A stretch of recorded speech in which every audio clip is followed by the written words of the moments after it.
A continuación, Psicolife.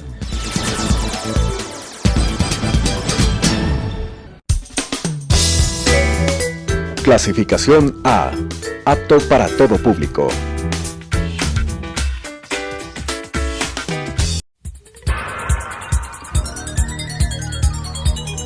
Las opiniones vertidas en este espacio por la producción y dirección del programa son de exclusiva responsabilidad de sus autores y de quienes intervienen en ellos.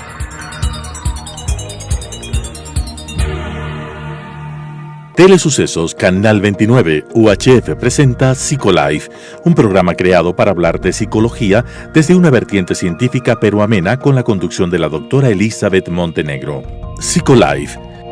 A lo largo de la vida, las personas necesitan relacionarse con otros para reconocerse a sí mismos, desarrollar sus vidas con normalidad y alcanzar la plenitud en su vida afectiva. Dentro de los diferentes tipos de relaciones interpersonales se encuentran las relaciones románticas, las que presentan una variable importante, las expectativas de pareja que se tiene, puesto que este tipo de relaciones se conjugan aspectos que trascienden más allá de la atracción y del contacto físico. En ocasiones, estas relaciones se ven afectadas por variables como los celos, la violencia, la idealización del amor y el control exagerado, sobre las cuales se debe intervenir asertivamente, con herramientas y conocimientos dirigidos a fortalecer tanto comportamientos como actitudes saludables dentro de las relaciones románticas. En esta serie de programas de Psicolife abordaremos la temática de apegos y dependencia en las relaciones afectivas. Bienvenidos y bienvenidas. Bienvenidos amigos de Psicolife a este nuevo programa.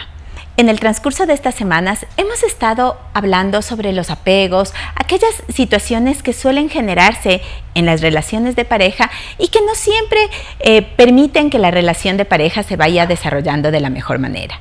En este día vamos a abordar sobre la dependencia emocional en las parejas, por qué se produce, cómo se genera esta dependencia y cómo afecta a cada uno de los miembros en la pareja.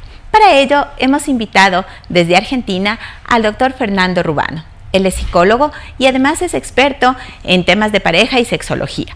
Así que Fernando, bienvenido, qué gusto tenerte aquí nuevamente en Psicolife para hablar de este tema que es tan importante, sobre todo ahora que vamos visualizando estas relaciones de pareja que se van dando de una manera tan diferente y que a veces se hacen muy recurrentes en nuestro medio. Bienvenido.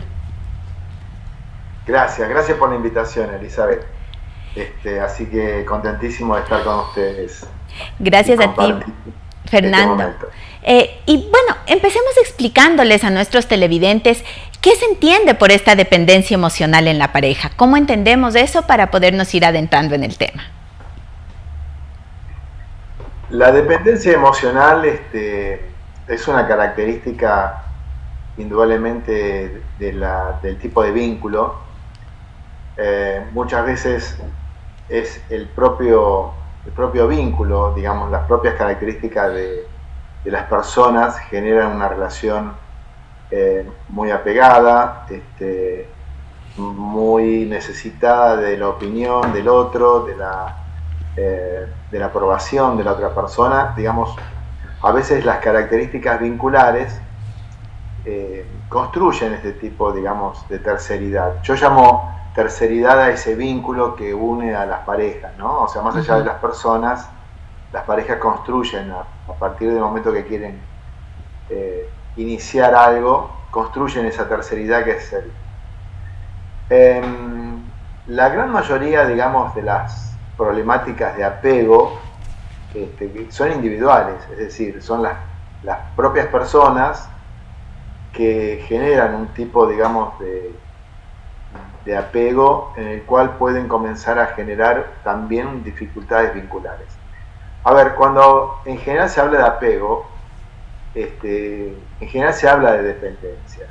Ajá. La palabra apego no de por sí no tiene una connotación negativa, pero sí se la conoce, digamos, como esa característica donde la persona, cuando inicia una relación con alguien, genera una dependencia. O sea, aparte de iniciar la relación, genera una dependencia.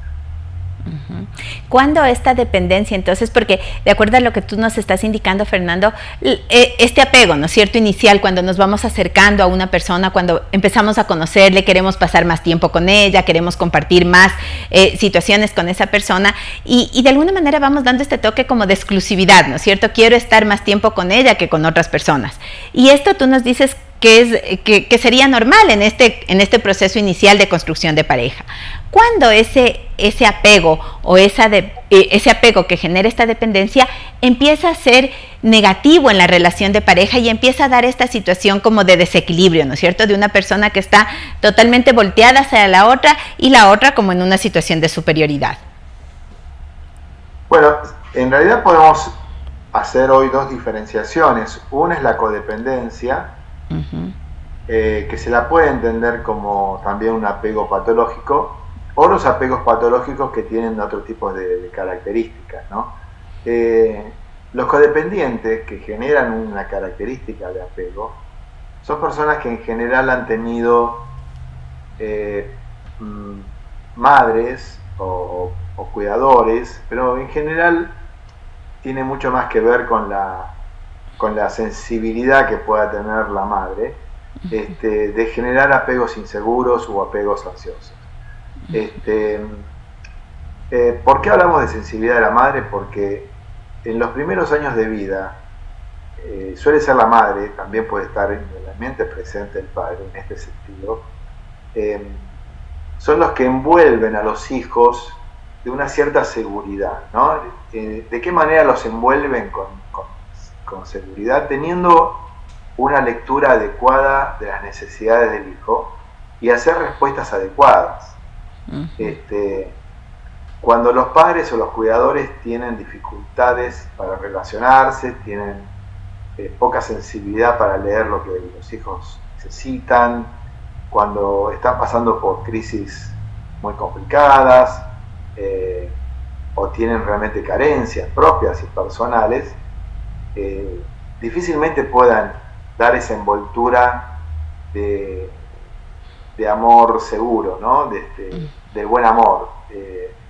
Y los hijos, cuando tienen este tipo de cuidadores, empiezan a tener como una suerte de trabajo, es decir, se habla de hijos que necesitan trabajar para ser queridos.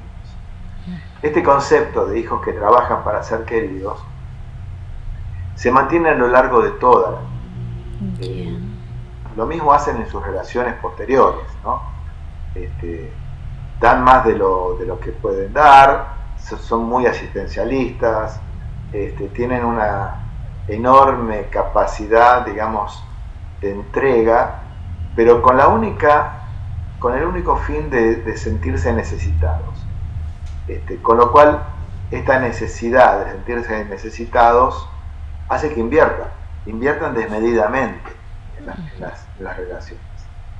A veces esta asistencialidad que tienen hacia su pareja puede ser no bien recibida, porque suele ser una parte de ahogo, una suerte de presión, porque no es que dan sin recibir nada a cambio, ¿no? En general se invierte para recibir, con lo cual se genera, esto comienza a generar una cierta toxicidad también en las parejas, porque el codependiente genera una cierta presión que no suele ser tan fácil de tolerar por parte de la pareja.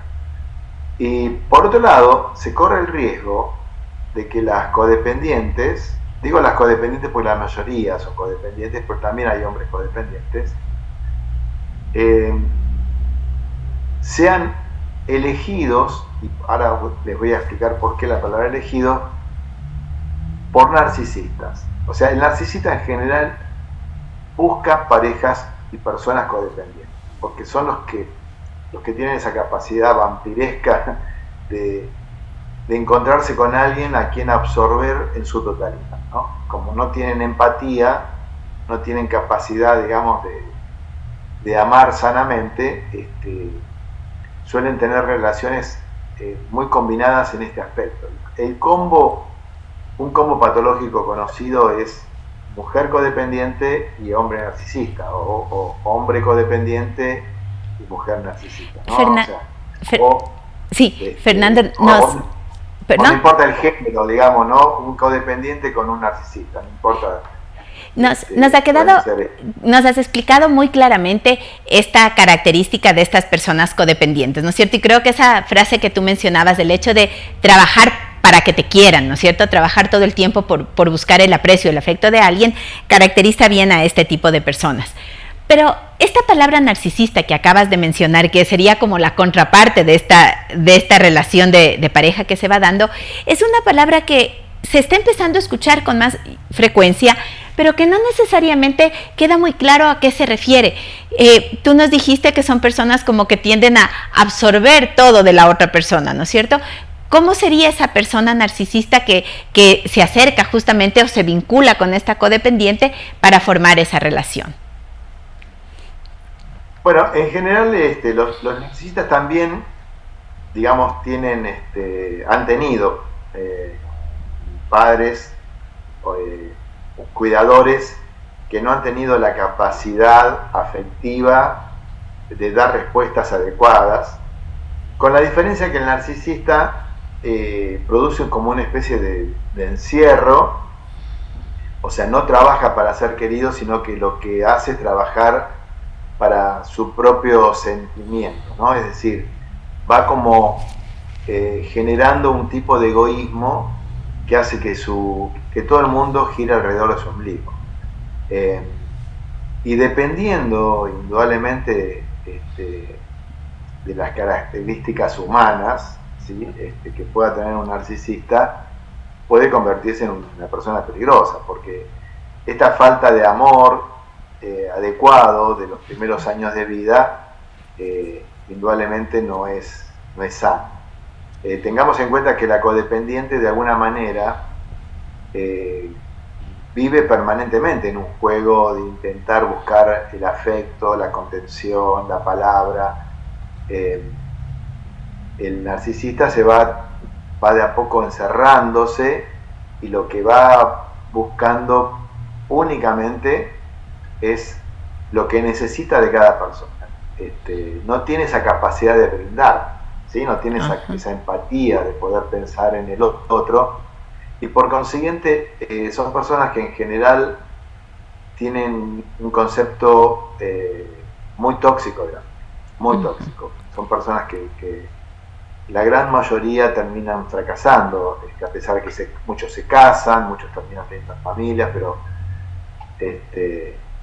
termina siendo, digamos, una relación que termina fracasando, ¿no? A lo largo del tiempo. Has mencionado esta situación de que estas parejas empiezan a tornarse como en una toxicidad, decías tú. ¿Se mantienen a lo largo de, no sé cuánto tiempo se puede mantener? ¿Y cómo se va visualizando una relación de pareja en este sentido? ¿Cómo una persona, por ejemplo, que empieza a ser codependiente, podría darse cuenta que está tal vez reiterativamente cayendo en este tipo de relaciones? ¿Cuáles serían esas señales de alerta que le pueden hacer darse cuenta de que la relación no es una relación sana?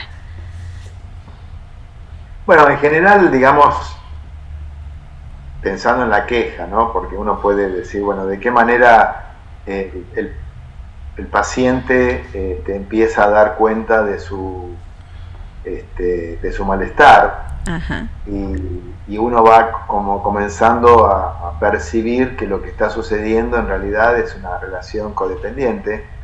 Es la queja, ¿no? O sea, ¿de qué se queja? De que nunca recibe lo mismo que recibe, que siempre hay vacíos en la relación, que cada tanto aparece la sensación de angustia cuando la persona no responde como ella quiere o él quiere, que a pesar de eso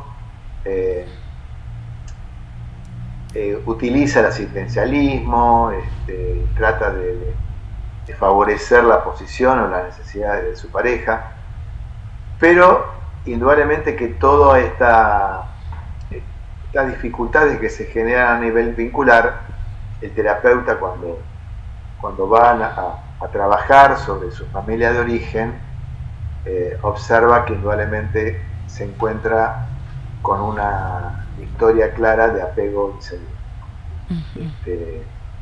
En general,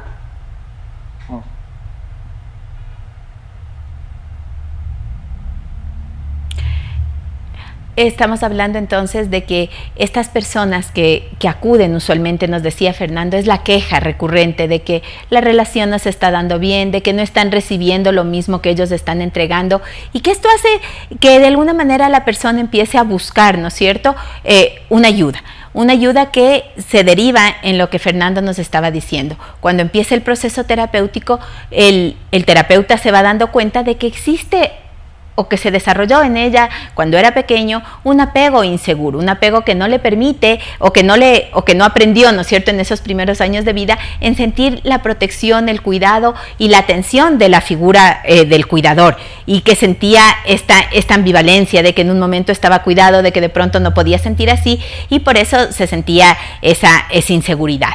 ¿Qué más, Fernando, podemos identificar nosotros en esta suerte de ayuda, ¿no es cierto?, para para poder ir visualizando cuáles son aquellos aspectos que la persona puede decir: estoy ingresando en una relación que a la larga no me gusta, que quisiera o que le idealicé muchísimo, pero que no está resultando lo que yo esperaba, y que es una relación que está generando esta codependencia? Es la persona codependiente la que construye ese tipo de relaciones. Yo diría, digamos, de que un aspecto importante que atraviesa la codependiente es un estado de cierta vulnerabilidad cuando construye vínculos. Permanentemente, en cada vínculo que construye aparece una sensación de vulnerabilidad, de no voy a ser aceptado, querido. Esto proviene, como bien lo decía, digamos, de su forma, digamos, de haber sido criado, y lo va a sufrir a lo largo de su infancia, de su adolescencia especialmente, con estas cuestiones de no encontrar cierta satisfacción o cierta comodidad al momento, digamos, de vincularse afectivamente.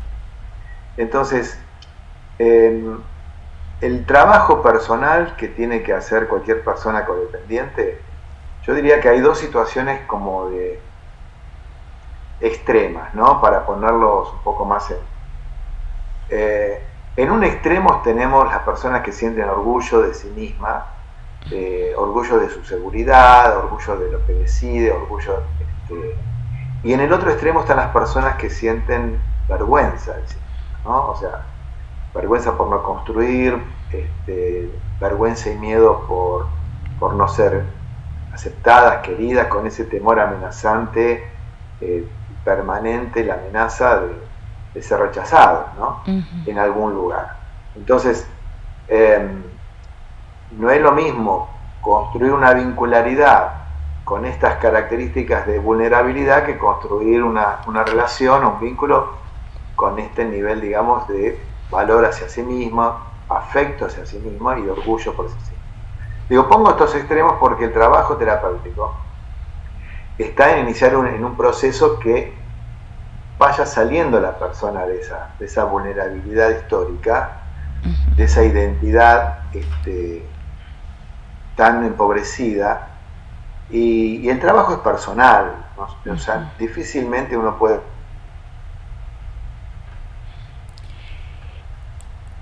En este trabajo personal, Fernando, que se va... Sí. En este trabajo personal, Fernando, que tú nos mencionas, porque parece que la comunicación está un poquito inestable y te perdimos por un momentito, que tú nos vas indicando, y tú nos decías que es algo histórico, ¿no es cierto? Porque claro, se dio desde sus primeros años de vida.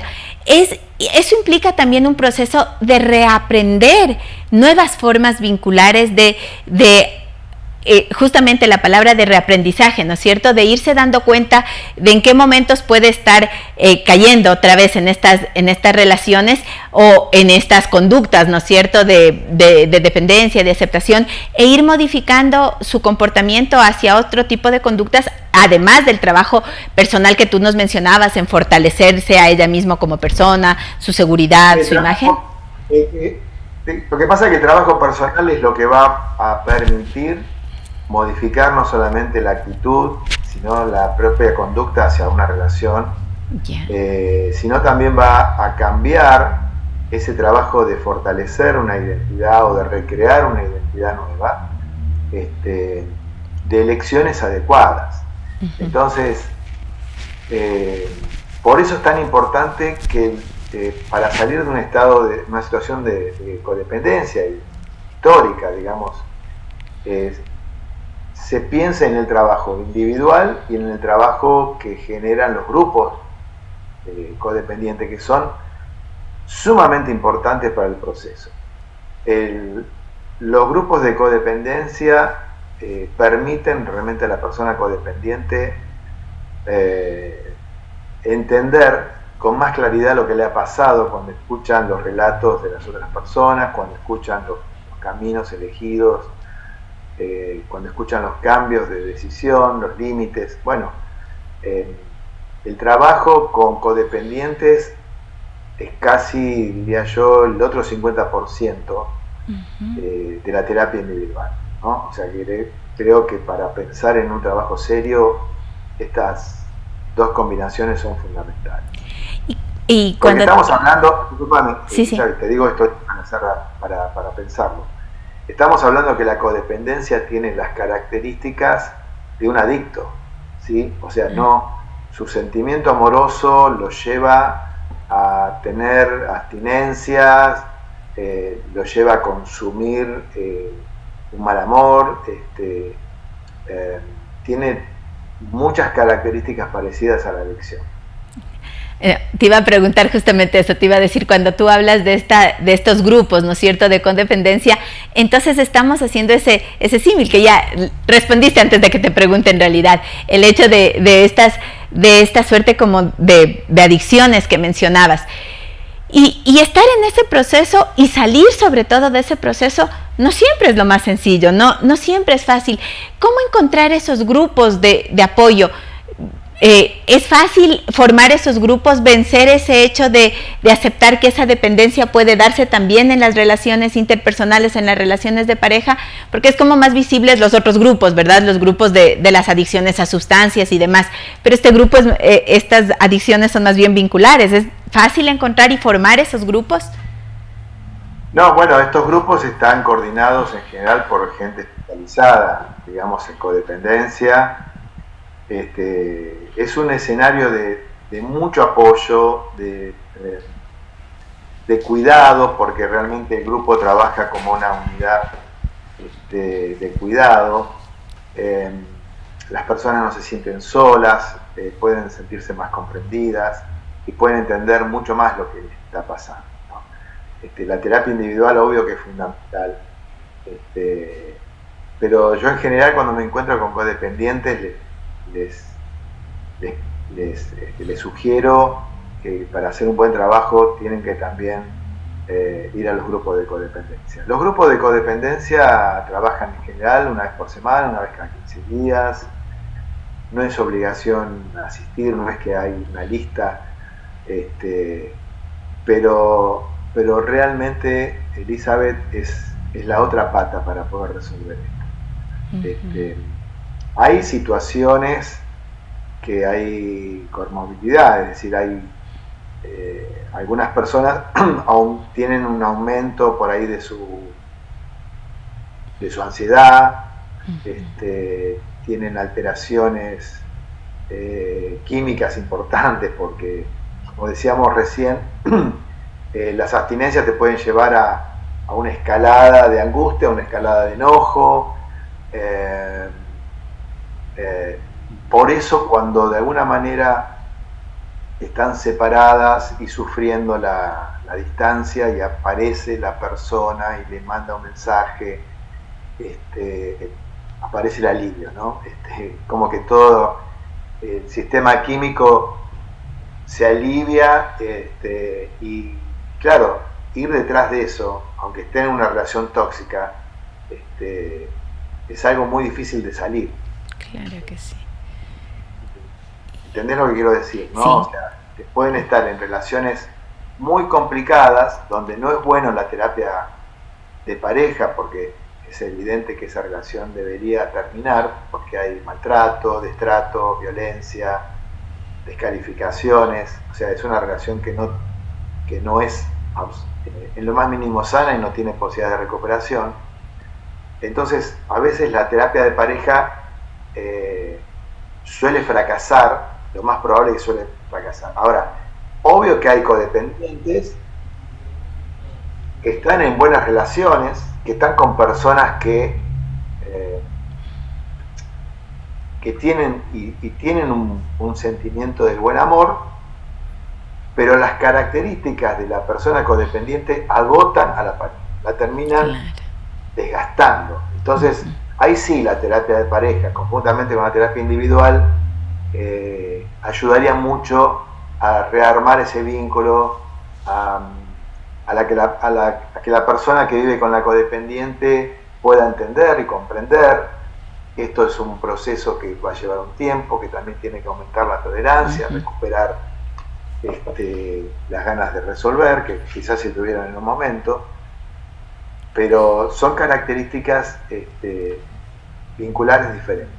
Fernando, gracias, y qué interesante todo lo que nos has compartido el día de hoy. Esta forma de estas características vinculares, tomo esas últimas palabras que tú mencionabas, el hecho de entender que una relación de pareja tiene que estar basada, ¿verdad?, en el sentirse bien cada uno de los miembros, en el poder construir ese buen amor del que Fernando hacía referencia. Fernando nos ha dado algunos indicadores, algunas claves muy importantes para identificar cuándo esta situación se está volviendo inadecuada o cuando la persona está estableciendo una relación de codependencia. Y inmediatamente buscar ayuda. No es algo que se va a solucionar solamente con la buena voluntad. La terapia, nos decía, individual, la terapia de grupo puede ser una herramienta muy útil también para lograr salir de este tipo de situaciones. Gracias, amigos televidentes, por habernos acompañado en esta edición de Psicolife. Gracias por acompañarnos semana a semana. Les esperamos este día viernes a las 10:30 de la mañana a través de Telesucesos Canal 29 y su reprise los días domingos a las 9:30 de la mañana. Les invitamos también a seguirnos a través de nuestras redes sociales en Facebook y en Instagram como Psicolife BC, y también mirar este programa y compartirlo con otras personas que sean de su necesidad a través de YouTube en Telesucesos Psicolife. Nos vemos la próxima.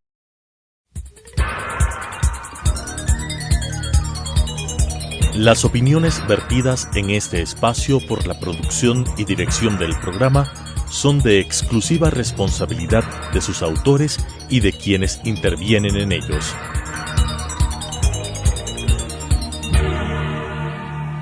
Telesucesos Canal 29 UHF presentó Psicolife, un programa creado para hablar de psicología desde una vertiente científica pero amena, con la conducción de la doctora Elizabeth Montenegro. Psicolife